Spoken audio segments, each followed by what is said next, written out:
as the man who made me piss my pants in front of my girls. You want to know that story? They're watching me watch PsychoSexual on YouTube. They love YouTube. Anything on YouTube is wholesome because that's the way I've made it for them. But I'm watching Joel Kim Booster, comedian, writer, and actor. And he is making me piss my pants. And my girls, who are 9 and 6, are asking me, "Oma, I want to hear it. Is he Korean?" Yes, he's Korean. He's Korean American.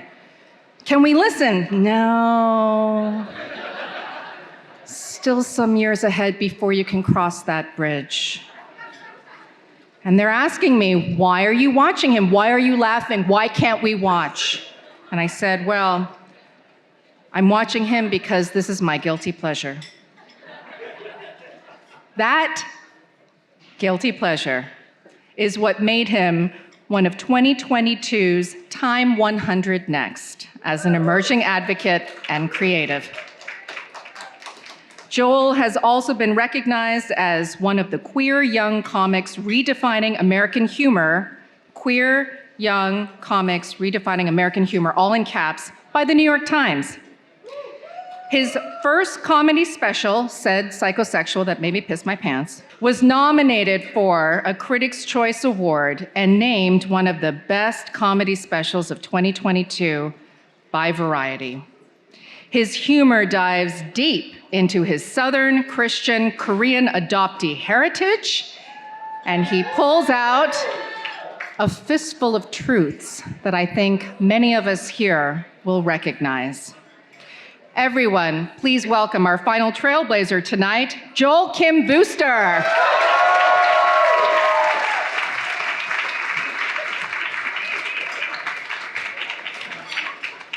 Oh no, you chose a picture with my midlife crisis hair.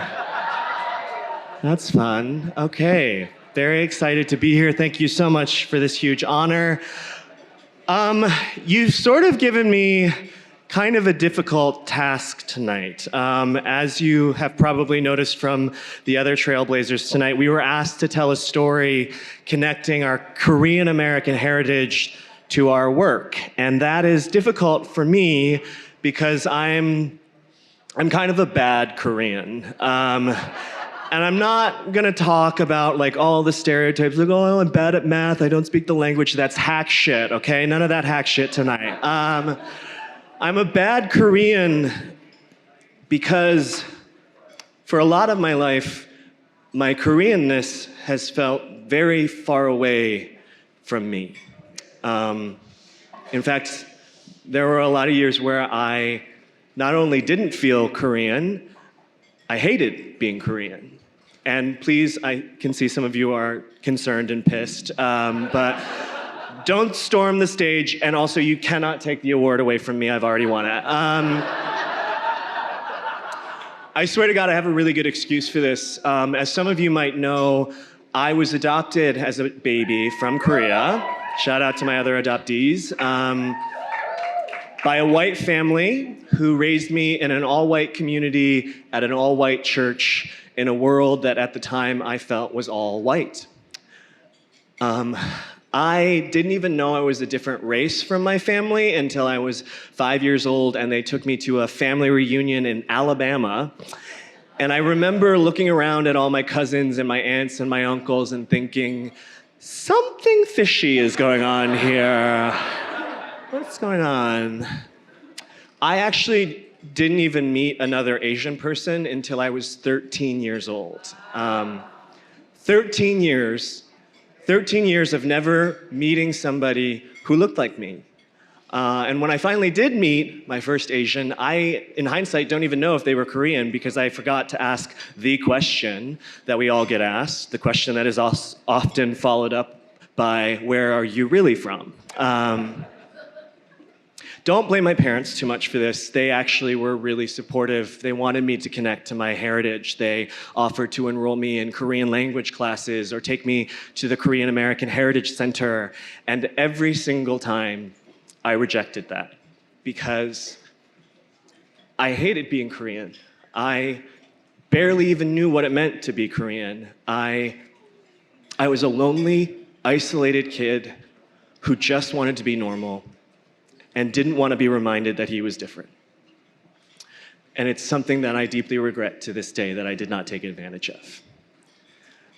And so that's what I think about when the media hails me as like a representative of the community, or I end up on a list of notable Koreans, or an organization calls me a trailblazer. I think about that scared kid who just wanted to be white. I think about the fact that I grew up and to this day feel like I am a part of two different worlds, and I will never feel completely whole in either of them. Sorry.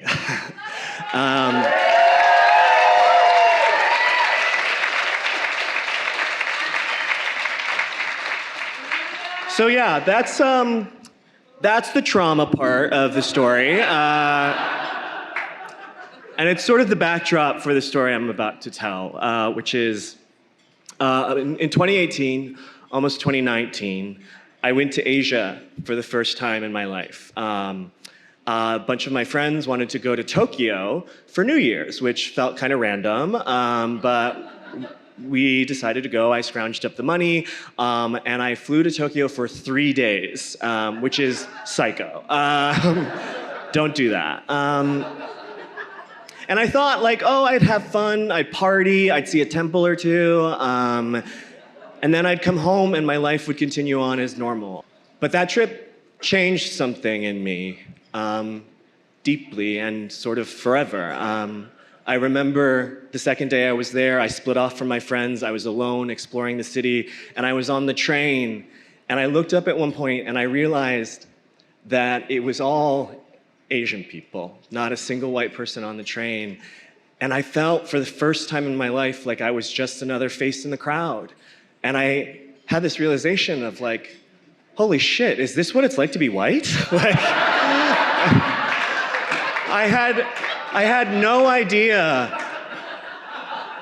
I had no idea the weight that I was carrying around in America of every day feeling like I was being watched. Like everything I was doing could be pathologized to the rest of the group. Like every time I cut someone off in traffic, or I had sex with somebody, or coughed in public, would they all think that that's what Asian people are like? Like, would they think that I was creating a new stereotype? What was going on? I was scared all the time, and suddenly that weight was lifted for the first time in my life, and I felt so free. Later on, I would come home and I would sort of walk around with this newfound freedom. And a couple weeks later, I went on a gay cruise, which I highly recommend for everyone in the room. I was working it, and it was there that I met two guys from Korea. They lived in Korea, they were Korean, they were real Koreans. And I thought, this is my chance to connect like with my Korean heritage. And they just looked at me and said, why do you let yourself get so dark? You look like a jungle Asian. And I was like, is this my culture? And I wasn't sure. I was disoriented, again, about where I was and who I wanted to be. I haven't been back to Korea yet. I was born in Jeju Island, which many of you probably know is a paradise that at one point in its history was ruled by women because women drove the economy. They were free divers, diving for pearls. They're called haneo, or sea women. And I might be related to some of them, which is a cosmic joke because I also can't swim, which is true. And I really want to wait to learn how to swim until I can go back to Jeju, which is a real dangerous game because I love a pool party. And a lot of people ask, why haven't you gone back yet? And, you know, for a while it was money, and then it was time, and now it's fear. It's fear that I will go back to Korea and I will still feel like a bad Korean. Fear that I will go back to Korea and it will not make me feel whole. And fear that I will go back to Korea and it will. And so that's where I'm at. The story doesn't have an ending because it's an ongoing story. It's a story of me figuring out how to connect and how to make myself whole with this part of my life. And in the meantime, I will continue to be a trailblazer, a proud Korean American trailblazer, and I hope I don't let you guys down. Thank you.